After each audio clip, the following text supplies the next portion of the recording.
Hi friends, welcome to my YouTube channel. I hope ಎಲ್ಲರೂ ಚೆನ್ನಾಗಿರೋ ಅಂದ್ಕೊಂಡಿದ್ದೀನಿ. ನಾನೊಂದು ಇವತ್ತು ಅಲಸಂದೆ ಕಾಳು ನೆನೆಸ್ಬಿಟ್ಟು ಬಟಾಣಿ ಕಾಳನ್ನು ಒಂದು ಹುಳಿ ಸಾರು ಅಂತ ಮಾಡ್ತಾಯಿದ್ದೀನಿ. ನೋಡಿ, ಒಂದು 4 ನಾಟಿ ಟೊಮೊಟೊನ ತೊಗೊಳ್ತಾಯಿದ್ದೀನಿ, ಜಾರ್ನಲ್ಲಿ ಹಾಕ್ಕೊಳ್ತಾಯಿದ್ದೀನಿ.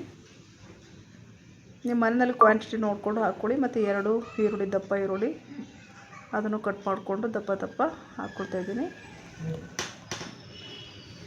ತುಂಬಾ ಚೆನ್ನಾಗಿರುತ್ತೆ ಇದು. ಅನ್ನದ ಜೊತೆ ಮುದ್ದೆ ಜೊತೆ ಅಂತೂ ಸೂಪರಾಗಿರುತ್ತೆ. ಆಮೇಲೆ ಬೆಳ್ಳುಳ್ಳಿ, ಒಂದು 10 ಎಸಳು ಬೆಳ್ಳುಳ್ಳಿನ ಹಾಕ್ಕೊಳ್ತಾಯಿದ್ದೀನಿ.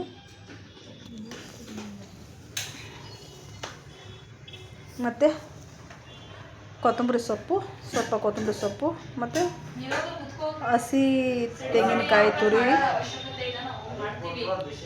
ಒಂದು 4-5 ಚಮಚ ಇದೆ. ಅದರಲ್ಲಿ ಒಂದು 2 ಚಮಚನ ನಾನು 2-3 ಚಮಚ ಇದ್ರಲ್ಲಿ ಹಾಕ್ಕೊಳ್ತಿದ್ದೀನಿ.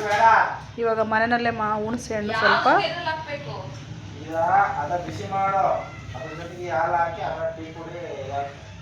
ನೆನೆಸಿಟ್ಕೊಂಡಿದ್ದೆ. ಮತ್ತು ಇದು ಮನೆಯಲ್ಲೇ ಮಾಡಿರೋಂಥ ಸಾಂಬಾರು ಪೌಡ್ರ್ ಹಾಕ್ಕೊಳ್ತಿದ್ದೀನಿ, ಒಂದು 2 ಚಮಚ. ಬಟ್ ಸೂಪರಾಗಿರುತ್ತೆ ಫ್ರೆಂಡ್ಸ್. ಒಮ್ಮೆ ಈ ಥರ ಮಾಡಿ ನೋಡಿ. ಮತ್ತು ನೀರನ್ನ ಹಾಕ್ತಿದ್ದೀನಿ. ನಾನು ಸ್ವಲ್ಪ ನೀರು ಹಾಕ್ಕೊಂಡು ಗ್ರೈಂಡ್ ಮಾಡ್ಕೊಂಬರೋಣ ನೈಸಾಗಿ.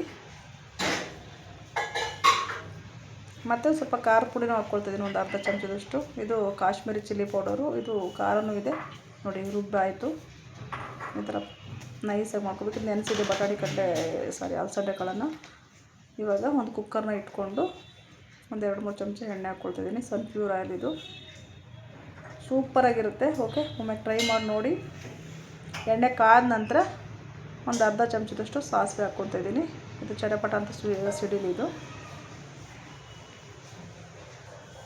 ಸಿಡಿಯೋಕ್ಕೆ ಮುಂಚೆನೇ ನೀವು ಏನೂ ಹಾಕ್ಬೇಡಿ. ಈಗ ಸಿಡಿದ ನಂತರ ಒಂದು ಒಣಮೆಣಸಿನ್ಕಾಯಿನ ಹಾಕ್ಕೊಳ್ತಿದ್ರಿ. ಮತ್ತು ಒಂದು ಅರ್ಧ ಈರುಳ್ಳಿ ಕಟ್ ಮಾಡಿ ಇಟ್ಕೊಂಡಿದ್ದೆ, ಈರುಳ್ಳಿ ಮತ್ತು ಒಂದು 10 ಎಸಳು ಕರಿಬೇವಿನ ಸೊಪ್ಪು ಹಾಕಿ ಸ್ವಲ್ಪ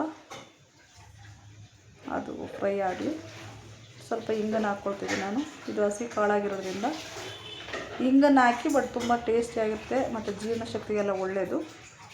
ಇವಾಗ ನಾನು ರುಬ್ಬಿರುವಂಥ ಕಾಳು ನೆನೆಸ್ಕೊಂಡಿದ್ದೀನಲ್ಲ, ಈ ಕಾಳನ್ನ ಹಾಕ್ಕೊಳ್ತಾಯಿದ್ದೀನಿ. 1/4 kg ಕಾಳು ಮಾಡ್ತಾಯಿದ್ದೀನಿ ಫ್ರೆಂಡ್ಸ್. ನಾನು ಹೋಲ್ ನೈಟ್ ನೆನೆಸಿಟ್ಟಿದ್ದೆ, ಒಂದು 6-7 ಅವರ್ ಅಂತಲೇ ಹೇಳ್ಬೋದು. ನೈಟು ಒಂದು 10 ಗಂಟೆ ನೆನೆಸಿಟ್ಟು ಬೆಳಗ್ಗೆ ಒಂದು 6 ಗಂಟೆಗೆ ನಾನು ತೆಗೆದಿದ್ದೀನಿ. ಇವಾಗ ನೋಡಿ, ಸ್ವಲ್ಪ ಮಿಕ್ಸ್ ಮಾಡ್ಕೊಂಡ ನಂತರ ಕಲ್ಲುಪ್ಪನ್ನು ಹಾಕ್ತೀನಿ, ಒಂದು 2 ಚಮಚದಷ್ಟು. ರುಚಿಗೆ ತಕ್ಕಷ್ಟು, ನಿಮಗೆ ರುಚಿಗೆ ಎಷ್ಟು ಬೇಕು ಅಷ್ಟನ್ನು ಹಾಕ್ಕೊಂಡು ಚೆನ್ನಾಗಿ ಒಂದು ಮಿಕ್ಸನ್ನ ಮಾಡ್ಕೊಳ್ಳೋಣ.